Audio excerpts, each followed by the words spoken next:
Thank you very much for your talk today at the Gym Owners Workshop in Dublin.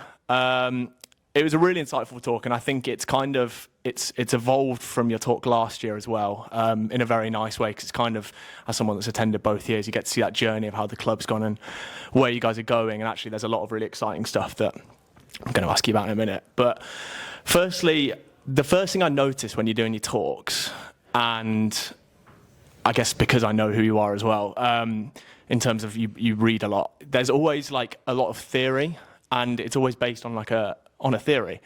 And I know that there's probably a lot of bullshit out there.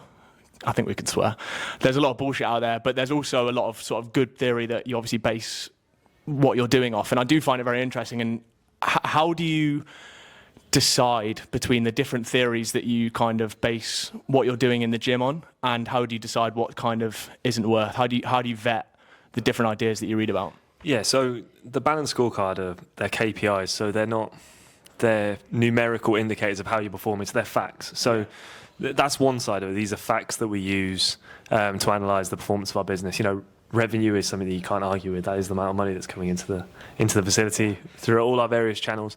It gets a little bit more wishy-washy when we move into things like Net Promoter Score, because we assign that score to the feedback ourselves. So there are elements of truth in what you're saying, that these are kind of like that they can be wishy-washy, or there can be some bullshit there. I didn't say that. Oh, I did say bullshit. You did say that there can be some bullshit there, which is true.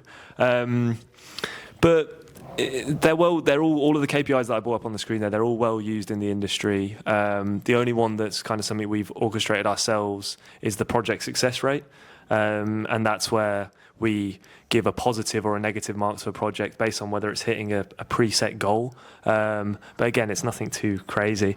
What I do get where you're coming from is where we're talking about the theory of innovation diffusion, because that's a lot more. It's kind of not necessarily widely accepted, and it is quite like reductionist in terms of how it can be applied to innovations. But the reason I've used that is because it's really good just for coming up with ideas, like for coming up with ideas when things do stall, when a project does stall. Like, what can we do? Can we use networks within the gym? Can we look at our communication channels? Can we look at the innovation itself and make some changes that positively affect how it performs?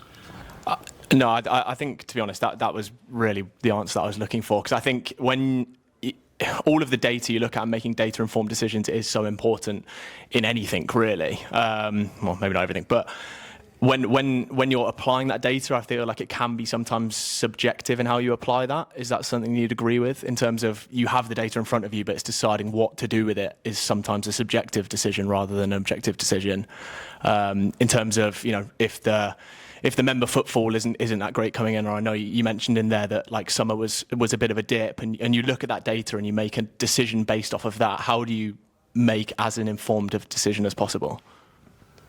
I guess you've got to use your judgment. We try to use more than one figure to make those judgments.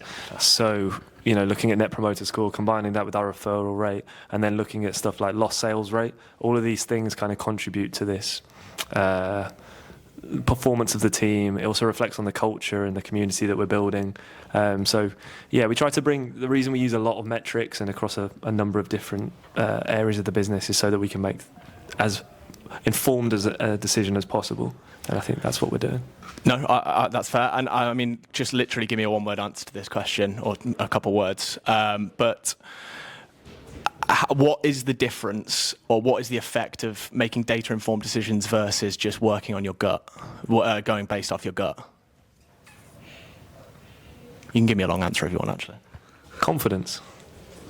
Yeah, fair enough. No, that's actually, that was cold. If I'm making decisions based on emotion, it doesn't fill me with confidence. Yeah, making decisions based on the facts of previous experiences does. No, fair enough. Community. It's something that we harp on a lot on the Gym Owners Forum, and we always say, like, community's great, but I think it's just quite like an abstract concept, just saying community, because that could mean so many different things. But community as a whole is so important in running a successful gym, and I do think it's something you guys do really, really well. How would you define community, and how important, how would you define community, and why is community important within the gym? It's those interpersonal relationships that exist between the team members, between our customers, and it's something that happens over time. We've been able to cultivate it well by giving our team a degree of freedom in how we run the business. So everything from like the music that they select that's on the gym floor to kind of their uniform to a certain extent, and like the relaxed way that we kind of manage the business. I think that all contributes to them being comfortable and them interacting with the members in a comfortable way. And that's all helped create this community feel. Nice, good definition. You mentioned sleeping members in your talk. And I mean, I've written in my notes, what's the deal? But I'm not Jerry Seinfeld. What is your thoughts on sleeping members? I mean, tomorrow, if you could turn around and say, I don't have any more sleeping members and we've just converted them all into members that come in the gym every single day.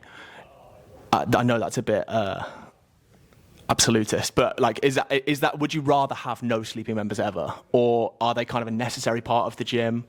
Or, yeah, I mean, give me thoughts. In an ideal world, we'd have... it's a tough one.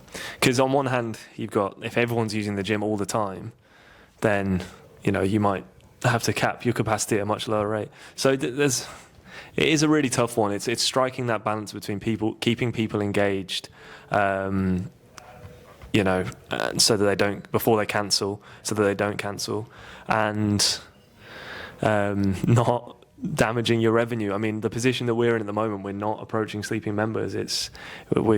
We're just not doing that. We're not trying to re-engage them. We're focusing on bringing new business in.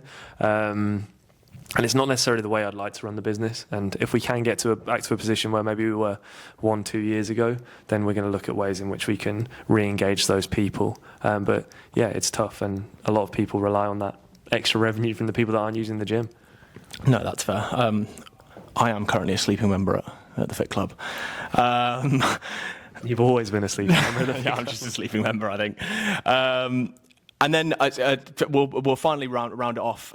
You mentioned that you're doing the documentary at the end of your talk, and it's something that we'll definitely be sharing more on our channel as well, so keep an eye out for that. But in terms of what you're doing, you're trying a load of different marketing strategies, viral, not viral, just anything and everything, and documenting it. Obviously, it's going to be kind of a very honest look, I feel, at it. So you'll share your successes and your losses. Why are you doing it? Why is it valuable to other gym owners, to people out there, to see what you're doing in terms of your successes and failures? It's valuable because obviously, yeah, like you say, you can trust it. It's just us doing what we're doing. We're not saying that we know everything, but what we are saying is that we're going to do these things and we're going to let you know whether they're successful. So it's for the betterment of the industry. Obviously, I work for a company that supply the industry, and a healthy fitness industry is a healthy Ashbourne, which is the company I work for. So there's that, and I just like that method of communication, like honest. This is just what we're doing. It's a lot easier to film. You don't have to kind of orchestrate things too much. It's literally just a guy that I work with who's going to be documenting everything, and we're going to see how it goes. Obviously, for me, I want to grow the Fit Club. You know, that's the main target. We're not in a great position. We want to grow the Fit Club, but let's see if we can also help other people at the same time. I think so. I think it's kind of the narrative that we're flipping with this now, is like peer-led content of just people supporting the industry, and I think it costs nothing to actually, well, I mean, it probably costs something, but like it costs very little to actually share this information out, and actually it builds your network up, it engages you with other people in the industry, and I think the more people in the industry are talking to each other, the better it's going to be for the entirety of the industry. Do you feel like, I mean, what's your thoughts on that? Yeah, I think it is for the good of the industry. I think that there's enough for everyone in this industry. It's a booming market, you know, it's growing. I mean, there's been 3 clubs, big clubs, that have opened in our area in the last year, and we're not out of business yet. You know, it is a growing industry, and new people are coming into, new consumers are coming into the market all the time. So why not work together? You know, you got Pure Gym, groups of facilities like that who have, you know, 800 gyms or something ridiculous. So they've got these massive networks. So we kind of do need to try and work together as independents and as independent chains, and, you know, even as larger companies, to try and fuel the betterment of the industry. And that's what we're trying to do. Toby, thank you so much. Talk was fantastic. And yeah, look forward to speaking to you later today. Nice one, mate. Cheers.